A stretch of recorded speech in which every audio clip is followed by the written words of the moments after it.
ey aziz, ey güzel insan. Sana ne söyleyeyim olsun değerli. Dünyada da bir ağız var mıdır? Eşliğin ağız, ola bəhərli. Dünyada da bir zirve var mıdır? Sen fəth etdiğin zirveden uzak. Ben de dayanım ki, etmişlerini mənim hakkasın sen səzər. Sen bize hem ana hem ata oldun. Bizimle bağladı arzun dileğin. Bütün ömrüm boyu bizlerle bekler. Şan çimerini yıkrar yüreğin. Bana düştün, elim uzadı. Özünü çömen, yetimdesin sen. Özünü sabah bizim nur getirdi. Celesen, bitirmişsen nurunu.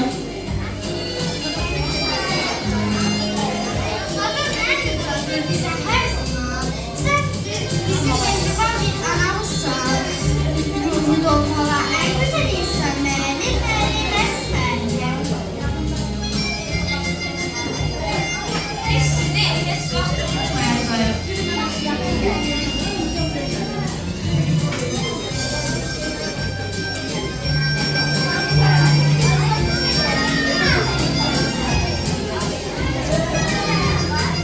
Dünyanın en büyük talihlerini müəllim yetiştirmiş partada alırlar.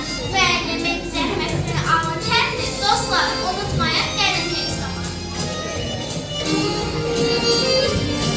Her becerliğimizde səbirlə dözən müəllimə.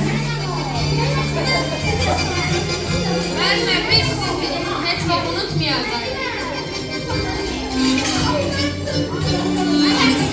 Mən ilk günlərimizdə təməlli qoyan sədaqət müəllim. Müəllim, bu söz adi söz deyil. Onun hərrəkdə öz yeri vardır. Odur, hamısı gənc nəsillərin fikir düşüncəsi bilik bahardır.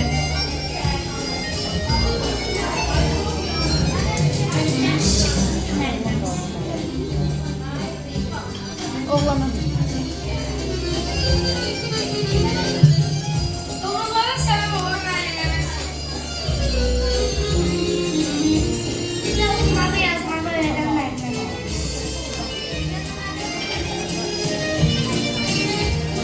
Biz sizi çox sevirik.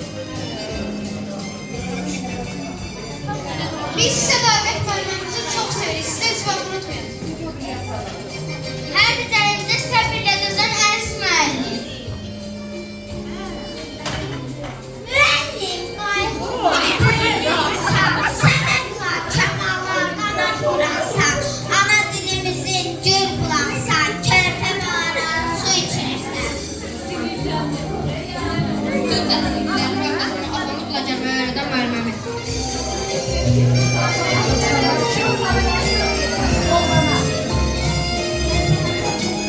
Sizi çox sevirik müəlliməm, əziz müəlliməm.